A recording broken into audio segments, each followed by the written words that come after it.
Hey everybody, thanks for joining us for Spoiler Talk for our Patreon pick from Misty Bennett, which is Recursion by Blake Crouch. So much of this book is a spoiler, so I feel like this is going to be where the real magic happens this time. I'd like to start with saying that I didn't know there was fucking time travel. Why did nobody tell me this was a goddamn time travel book? I probably would have read it in June or whatever when it came out. Whoop, whoop. Yeah, I was thinking about that. Once time travel happened, I was like, oh, this is straight up Livius' alley. Yeah, I have a lot of experience, not with actual time travel. I just slumped my shoulders when I said that because I was all up. And I was like, wait, I gotta say, I haven't actually time traveled. Mostly in movies. So I've watched, I think, with the exception of the Back to the Future movies, I may have seen every time travel movie. So all but the most popular time travel movie ever. I mean, I watched the rest of them are all serious. Oh, wait. How come Time Machine? I have not seen either. Livius doesn't want to be a basic bitch. That's what it comes down to. It's very... Misty understands me like nobody else does. Mm-hmm. Time travel. True. So I'm going to explain a little bit for a patron who maybe didn't read the book but just wanted to hear spoiler talk. So we've talked on the episode about the memory machine. Well, what happens is Slade creates the memory machine. Or how do I say this? See, this is where this timey-wimey shit happens, right? Where we start reading the book is in the second timeline. In the first original timeline, Helena's developing this, and Slade discovers it by accident that it's a time travel machine. So he winds up going back in time because he's kind of a junkie, like with a second chance working as a lab assistant. He uses the machine to go back in time using knowledge he has of the future to turn himself into a fucking multi-billionaire so that he can bring her on much earlier to create the time travel machine for him. So he was working for her in the original timeline. He makes this discovery. He travels back and winds up amassing a fortune with the intent of creating a machine that he can use and go back and change timelines at will. Mm-hmm. Solely to just make a fortune off of. I think that's the big thing, is like he thinks that this is his way of like being the biggest guy ever. Right? I don't know if I read it that way. Because he obviously had already made a fortune. I think it was the power more than yeah. Well, yeah, just being... I'm sorry. I shouldn't have said making a fortune off of, but like being the most powerful person in the world, basically. Yeah, and what better way to do that than to be able to go back and change anything that happens? Yeah. The issue comes in, which I think is super fucking interesting. So this guy, there were times where, honestly, if I was reading this in my leisure 9 years ago, I probably would have been like pulling out a big pad of paper and like charting shit as I was reading this. Oh, right. Not because I didn't follow it so much as to see how interesting and what kind of work he must have put in to get this. Like primer. Yeah, no, I totally agree. And actually, so here's what I want to say though about Marcus Slade being if he really just wanted power, I think he could have used the chair to go back and become some kind of totalitarian, dictator of the world. And he doesn't do stuff like that. He just amasses like a massive fortune and does more science. So keep that in mind too. As far as like his character goes. Are you trying to make him a sympathetic character? Not at all. But I'm just, as far as like love, because eventually, we go from Marcus Slade being the ultimate nemesis. It gets in the hands of the government. Yeah. And so then it's a military machine. And that's when you have nuclear destruction happening. So compared to Marcus Slade, who's just trying to get the chair earlier and earlier into his life, when the military gets a hold of it, that's when we have nuclear disasters. Oh, well, can I say how interesting it is that instead of it being even though the chair is a time travel machine, it's not doing what we normally think of. It's sending us back into our own brains because there is no, time is an illusion. So I have this highlight of a quote. Time is an illusion, a construct made out of human memory. There's no such thing as the past, the present, or the future. It's all happening now. And he basically takes that sentence and makes it real. Like, he sends us back into our own brains and we come alive as our younger selves. Yeah. Which I find fascinating. But there's something else that I wanted to touch on that I'm not sure I've ever seen as a time travel device. And that's, so if somebody, and again, I'll use the three of us as an example. So if I have the machine and I travel back to the beginning of this episode, that you guys would have no memory of it. But once the time jump happened, you guys would remember both timelines. And that touches on, for anybody who's listening who hasn't read the book, on how false memory syndrome happens. The woman who jumps off the building, and correct me if I'm wrong, because I read this part like 2.5 weeks ago when I started it. Her husband paid to time jump, right? Which is why she suddenly wakes up with memories. It's the day that he time jumped. So he time jumped back, I don't remember, 10 years or whatever, right? So she is living her daily life up until the anniversary of his time jump, the date that it happened, I guess, the birth date of his time jump. And then she instantly remembers the things because she's affected with different memories. So when Misty was saying in the review that other people are affected, they think it might be contagious, time may have changed for other people. So when Rob makes a decision and goes back in time and decides, fuck this podcast, I'm not doing it, my memories change when Rob gets back to the time where he time jumped. So up until then, I just lived my life without this podcast until one day. That's sad. Right. I know. Well, it's most sad when the timeline anniversary occurs and his memories return and he realizes he had this amazing podcast for 8 years. Nearly a decade. Then I jump off a building. Yeah, and he's like, my life has no meaning because I never had booked podcasts. So yeah, that's what makes what he's done just amazing. So time travel stories are very, very difficult. And there are times, and I don't get in arguments with people online often, but there was a movie I actually was arguing with people online about because I felt so passionately about where I thought that movie went wrong. It was a time travel movie. He has taken a complex method of storytelling and added a ridiculously difficult portion where other people will then remember what happened. In your standard time travel story, Rob would travel back in time, and I would never remember doing the podcast. Rob would just do different things, and there would be different outcomes. This element of bringing other people, and because we're in spoiler talk, bringing millions and millions of people at one point to, it was called false memory syndrome, but what are memories of a previous timeline, is a fucking ridiculous task to take on. And when I saw this book going this way, I was like, oh, there's going to be so many fucking holes in this. And quite honestly, I only have one sticking point that I found. Wow. And it might be that someone can explain to me, and I know Rob will try. I don't know if I'll buy explanation. I really do try to rationalize everything. Yeah.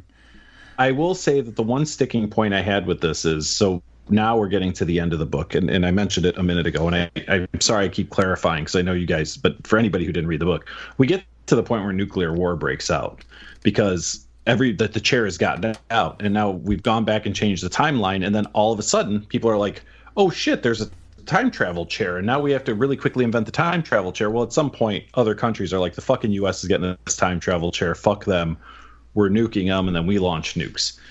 And this happens several times. So at a certain point in April of 2019, people wake up and all of a sudden they go to work and they have memories of dying in a nuclear war, which is horrific. And some of the most horrific stuff I've ever read, like when I sat back and thought about like the thing. My only issue is, if Barry and Helena had the chair, why'd they always fucking wait until the nuclear war launched? Like, if they didn't have anything, why wouldn't they just jump back a day before, 3 days before?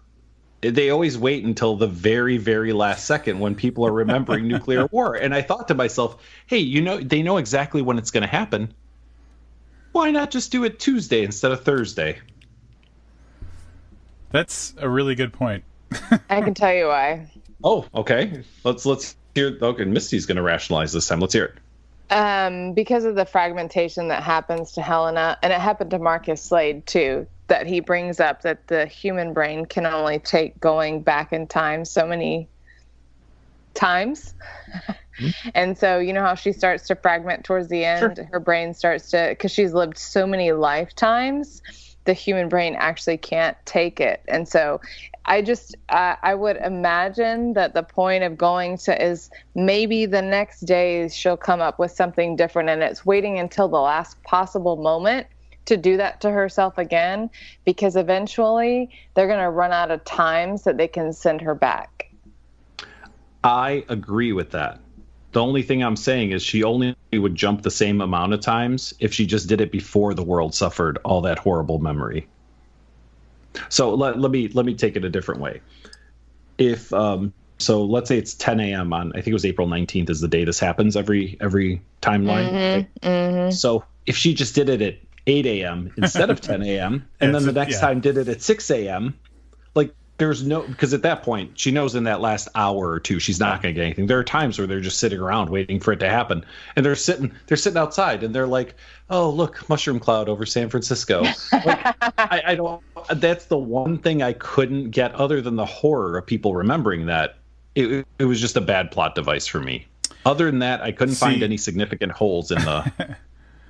I had a sticking point on the same issue, but I went in the exact opposite direction. Like, the moment I knew that, like, I'm in that situation, the moment I knew that I could establish a vast wealth, what I would have done was bought myself more time by, like, during one of, like, once the nuclear thing happens, I've got the Antarctic setup going on where I can live decades into the future, theoretically, and buy myself that much more time, so the next time I go back in time, I don't have 33 years to try and figure out the problem. I've got like 43 or 53 or whatever. That's fair too. That is fair. Yep. So I don't know why that didn't happen like in the first lifetime, because like, I mean, or the second or third, like at some point you're failing often enough where you're like, what I need is more time. I need access to more people. I need maybe even technology to advance a little bit further. Or I guess not if there's a nuclear holocaust, but you understand what I'm saying. Like if I buy myself more time, then yeah, maybe things will be different. Yeah, I do know one of the reasons that they didn't advertly. I can't remember what statement you just made. Not the more time, but the one before. Right, but as far as bringing in more people, they didn't want anyone else to know because the technology might get out. Yeah. Yeah. Yeah, and like there's that. Yeah, when the thing happens, they get the memories no matter what. Exactly. So like it's that time. That's at April 10th of 2019. Regardless of what happens, that's when the memories come back. I don't know. Yeah, it's complicated time travel shit. There's always the paradox, and I think what is cool is he does an amazing job of at least making the paradox.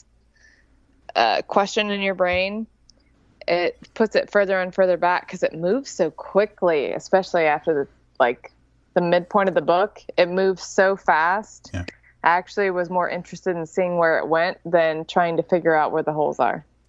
That's actually one thing that I wanted to make sure that I talked about. And I don't know if you guys noticed this, but like once nuclear war happened, there was a chapter that was essentially like 70 pages long, which was like all of the iterations of them trying to fix it. So like you get all these little like Barry chapters, Helena chapters and stuff like that, and then there's like a 70-page like gap of just like repetition of all of the different lifetimes they've gone through to try and fix the problem. Do you guys notice that?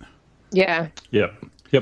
That had to be very intentional. It was just like it felt like a speeding up of time, even though there was so much more time being spent on the situation, which was really cool. It was a cool, like, kind of perspective dilation almost.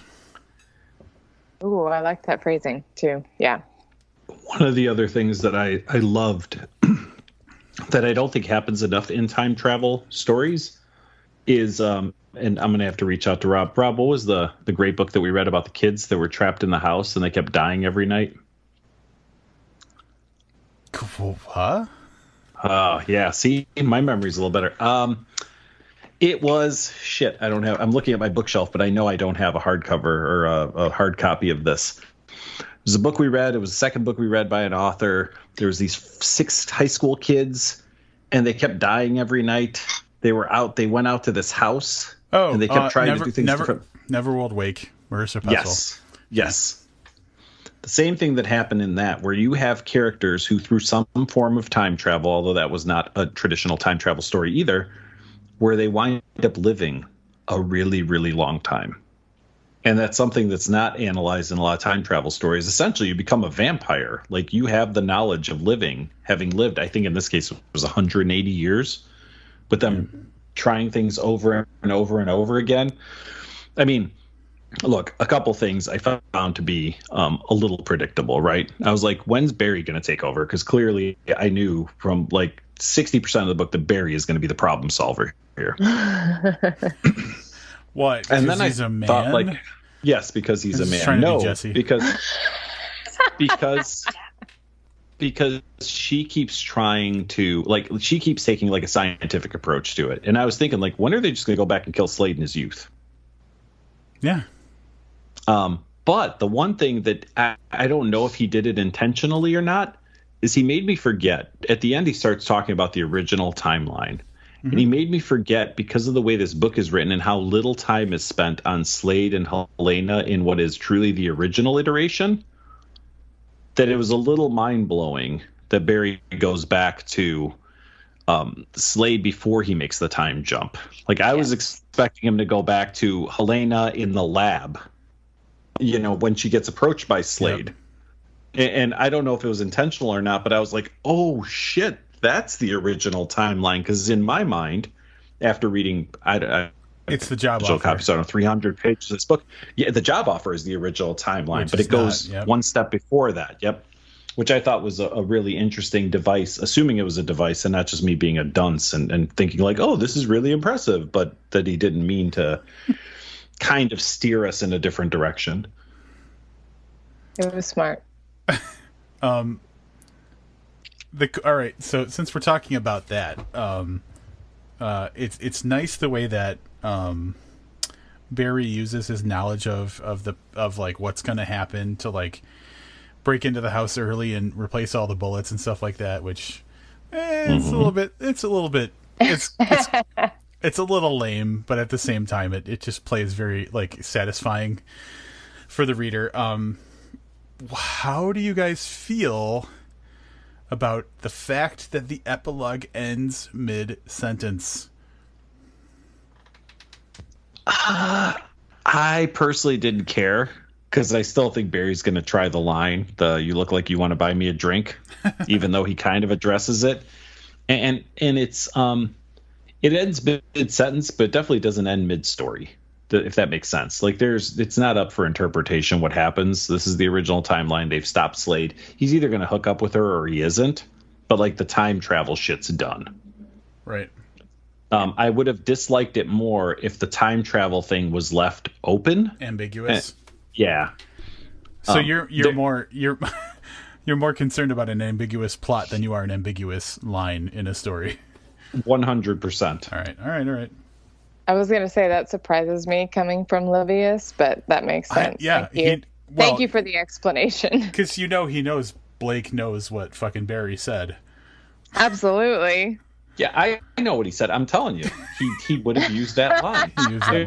There's no way he went through meeting her 6 or 7 times, if even in his own mind it doesn't mean enough for him to say the words, because she's always said them to him. Yeah. I can't imagine that even if he got a weird look from her, he wasn't going that route. Mm-hmm. Oh, and the pickup line fails. No way. That's no, you don't think so? No. They're meant to be. Happily ever after. Well, I guess that brings up a thing too, because like they essentially lived like over 100 years together. Like, isn't that enough time for people? Like, I don't know. But it'll be her first time. This is kind of poetic because like she lived all of those lives with him and she accumulated all that time, whereas he only lived separate lifetimes with her, and it's only in that final moment that he remembered all of them, right? Whereas she experienced them moment by moment, and now he gets to be the one that already knows everything going into meeting her. So there's some poetry to that. Yeah. Thank you you explained that beautifully. That's how I feel about it. The other thing about that, though, I think, is that they never got to live their lives together, not under some type of gun. I mean, maybe the last one was she knew she was dying, so they had the few months, and then Barry jumps back a couple times to get the extra months. But they were always living under this cloud of, we have to figure this out.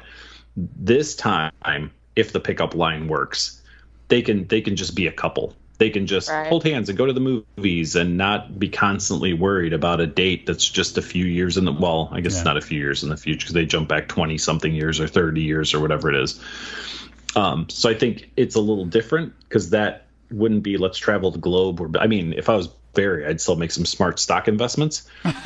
But okay, thank you. Yeah, but I think that would be a little bit more of a hand holding, sitting on the couch, going on nice beach trips together versus secret labs all over the country and trying to get DARPA involved and all the other crazy shit they've done over 180 years. The retirement lifetime. Yeah. Only he could do it earlier because he has advanced knowledge now of stuff. And I guess that underlies, like, in a book that has such dense mechanics to it, as far as like time travel and memory and all that kind of stuff. It is very faithful to the fact that these are like people's lives that are in the balance, and it's a very emotional, personal thing. In such a science fiction-y kind of, like, in the wrong hands, it could have been a very gimmicky, like, surface level, shallow kind of story. But I feel like this author was very careful to make it a very personal and a very emotional thing. Masterful. I like I said, I can't imagine what went through the thought process behind trying to keep all of this together, despite my couple of little, whatever concerns about, well, there seems like there was an easier way out. Like he had to have like giant boards up in his office with the little red string tying to different, like, I can't imagine what it's like to try to plot something out that's this fucking insane. I agree. Yeah. To your point, the only way this book could be better is if, this is me being half serious, like Barry, Helena, Marcus, none of them have to do with the solution. And it's some random dude that hears like half the story and he's like, oh, I know what to do. And he fucking goes back and kills Marcus. You know what I'm saying? And that solves everything. Like, wouldn't that be so satisfying? I would fucking love that ending. 90% of the book, why are we being introduced to a waiter in a restaurant? Right. He's like, oh, where's the, point me to the tank? And he's just like college dropout who's just like, he just has this moment of like clarity because he's not mired in all the bullshit of what's going on. And he's like, I know what to do. What's the guy's name? When do I have to travel back to? And he just fucking kills the guy. That would be, oh my God, that would be amazing. I want the director's cut of this book, where it's some random waiter who's just fucking like fed up of listening to people talk about memories and time. That is rude. Oh, I just thought about this, and I'm not picking on it about this, but like, I guess I'm trying to think, how is it that you pick a timeline to go to? Because you would need a distinct memory from that timeline that's different from a different timeline, right? So I'm trying to think of how Barry actually got back to the original timeline, because couldn't he have gone either way? So the timeline that starts the book, so we'll call that timeline 2. Timeline 2, he had dinner with his wife. He probably had dinner with his wife on the anniversary of his daughter's death. In timeline 1, right. Like I'm trying to think of how, again, mechanics, right? I'm not letting spot my judgment on the book. I'm so sorry. I don't think his daughter was dead in any other timeline. except for the the original timeline. No. I think that's why. No. Mm-mm. The timeline that we first see is the one where he travels back in time. So the timeline that starts the book, the timeline that we're attached to, is timeline 2, because Marcus Slade has already traveled back in time. So he's had that dinner twice. The first time we don't see. The second time we see, because those are the 2 timelines his daughter's dead in. And subsequent timelines. No, there's no subsequent timelines after that, I think. There's one. Here's what I think, and I might be wrong, but I think that it has to do with the memory, because it's all tied to the memory that they choose to go back to, and the memory he chooses to go back to is the one where he's meeting his wife and the daughter's dead. So that memory is a memory of the original timeline, because in the alternate timeline, even though his daughter eventually dies, she was alive at some point because he saved her life. Does that make sense? I think that was where I was trying to go. Like, she didn't die as a teenager, except for the original timeline. See, but when you're saying original timeline, this is where I love this shit, right? Like, this is where it gets complicated enough that it's subsequent timelines, she didn't exist at all because other things happened that prevented him from having that child. No. Follow me on this. Ooh, I need a whiteboard. Hold on. Yes. See, as we're reading this book, we start off with, I don't remember. Do we start off with the dinner or the lunch, right? And then the suicide jumper? Yeah. Okay. Yep. So we're saying this is the timeline that we're attached to with Barry. There's suicide jumper. There's dinner with his wife. Then he looks into the false memory syndrome. And then he goes and gets this, whatever. He goes to that hotel and he gets abducted and he's sent back in time. Yep. If Slade already has the chair to send him back, then he's in timeline 2. No. Because Slade had to travel back. Well, hold on. In 2007, Slade didn't have the chair. The original timeline is before Slade first jumps. Yes, you are correct. You're correct. Right. So we're reading. This is what I was saying at the beginning of the spoiler talk, was that we start with timeline 2, which is a nice little ploy to kind of direct you away from timeline 1, in my opinion, when you get to the end of the book, because you're like, oh, well, he's got to go to the oil rig. But we're taken into the actual original timeline. Slade doesn't have the machine. Yes, it's a matter of the day that he chooses.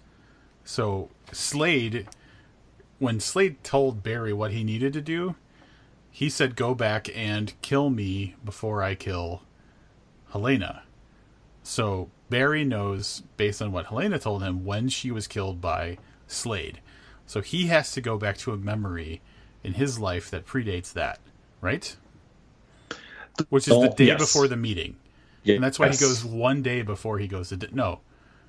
The killing happened the day after he had dinner with his wife, right? The night of, I think he was driving around. Whatever. Yes, so I'm not arguing with you on that. All I'm saying is he had that lunch twice. Yeah. So I'm just thinking, like, how does he pick? If it's the same memory, how do you know you're going back to? In their subsequent travels, I'm sure that Helena created a new memory each time. So she wasn't jumping into a different timeline. She's always jumping into the last timeline. I'm totally lost now. That's okay. I know where I'm at with this. I've got the whiteboard up. Anyway, it was just a, like, as you said, a mechanics thing that I found interesting and something to think on. Sure. And I bet you someone out there is going to plot it out, you know, like someone's going to care enough to, like, make a little flow chart, like in, like, you know, some program. I hope so, because that happens in movies. There are time travel movies where I've went and read elaborate essays on how something worked or didn't work. Primer has a bunch of them. I was going to say Primer. Yep. For sure. I haven't seen Primer. But, yeah, I know. I'm a disappointment. We all know this. It was filmed in Dallas. Oh, well, how have you not seen every movie that's been filmed in Dallas, Rob? Excuse you. I didn't know that was an expectation for me. But anyway. There's like 5, so get it on the list. Look, sorry. Get all your time travel talk out of the way now, because when we go back, we have to forget having had this entire conversation. I know. We can't reference it. So Is there anything else either one of you guys wants to talk about? I think so. In general, like I know that we got really off track and we really got into kind of like the minutia of like the time travel mechanic and stuff like that. But like my general thought, spoiler wise, is that I've never been so forgiving of time travel in a book as I have with this one, because I worry that time travel is a device to do things that you can't do in a conventional narrative, and so it's like it's taken advantage of. And in this book, it didn't feel that way at all. It felt like it was a crucial element to telling a story that couldn't be told a different way, and so I give it tons of credit for that. That's high praise. Yeah, very high praise. I agree. I don't know what kind of maniac takes this task on. Blake Crouch. Clearly, but it was done and big scale. And I mean, this is something I may want to address in the wrap up. So just in case I don't want to get out here now, like we've read some big scale books recently, right? Or at least we've started. We had that series that we didn't go any further with. And then there was Chuck Wendig's book, right? I don't know that there's a bigger scale book out there, but the beauty of it is at the end, it's a small scale book. Yeah. So how else can you take nuclear destruction and millions of people remembering their own nuclear deaths and then kind of negate it all? I mean, there's a wraparound beauty to being able to make it probably one of the biggest stories that we've read that then winds up being kind of a non-issue. One guy murdered someone. Yeah, it's like about two people when it comes down to it. Yep. Yeah. So, Misty, any last thoughts for spoiler talk? I think we have covered what I was hoping to cover. So, no, I'm good. In which case, I want to thank Misty for being one of our top patrons, our top patron. I guess I'll just say it right. I think our top patron. And for picking this book. So not only did you get to pick a book, you got to review a book, and you got to do a spoiler talk about the book, which is the second time, because last year we did a spoiler talk with you on Demon Theory. Demon Theory. Yeah. Another really long spoiler talk, if I remember correctly. Oh, my God. There was so much to unpack with that book. So Misty picks very discussion-worthy books. Nice job, Misty. I appreciate it. Thank you. It's almost like she should be a podcaster herself. Oh. I'm going to do this just on spoiler talk. One of my coworkers started doing a podcast, and she asked me to listen. And I got a few minutes. I want to go back and listen because I actually want to give her some pointers. But guys, I now know how like my friends feel, like the ones who are like into sports and whatever, when I'm like, oh, a podcast, and they're like, oh, I should listen, and I think, oh, you're gonna hate it. Her podcast is on low sodium lifestyle. Oh, for heaven's sake. That's a niche audience right there. Well, she has a condition which causes her to have to remove sodium from her diet. So I mean, I totally get it, but I was like, I started listening and I was like, well, that's the whole thing. She has developed. She's actually working on a cookbook that is I would die without sodium. Like there's nothing that I want to eat. Dude, she'll die with sodium. So. And I'm actually telling you, I would rather die than not even eat sodium. Is my point. Oh, I'm gonna need to hold on to this for some point. I'm gonna have to play this back for Misty. But no, I was gonna say, and this is not a slam on her. Like, I don't know shit about cooking. I eat fucking fast food like twice a day. Like, I have the worst diet. And I just thought, like, this is what it's like when, like, one of my dear friends who's never read a book says, I'm gonna check out Livius's podcast. And they probably feel exactly like I did listening to a low sodium conversation. So this is a ringing endorsement. Are you going to plug the podcast? No, and I mentioned it here on Patreon because I don't want her to stumble across this and then think like, you know, that I was shit talking about, because I'm absolutely not. It's so foreign to me. It could be like car mechanics would be another one where they just talk about like engines and stuff where I'd be like, I can't. I don't know what I'm doing. I can't listen to this because it makes no sense to me. But I will give her some honest feedback. I just have to listen to it first. This is the weirdest way to end spoiler talk. Like to make a statement that I assumed what Livius was talking about just now was not going to be part of spoiler talk. Oh no, I'm okay with doing it here. So because I know who our patrons are, and I highly doubt that this person will ever listen to the podcast, let alone become a Patreon subscriber. So okay. Oh wait, should I say weird shit about some of my coworkers now? Yeah, let's do. Yeah. I don't have anything off the top of my head, but I'll prepare them for future spoiler talks. Amazing. Yeah, why not? All right. Thanks for listening, Patreon subscribers. Listen, you too can be just like Misty for the $1 million a month or whatever it is that Misty contributes. You get to pick for $10 a month. You get to pick one book for us to review every year, and the option to review it with us. So, if you're getting close to that amount, you may want to throw a few more bucks our way, and we'll go from there. So, but again, a huge thanks to Misty, and huge thanks to the rest of you Patreons. You guys make this so much easier to do.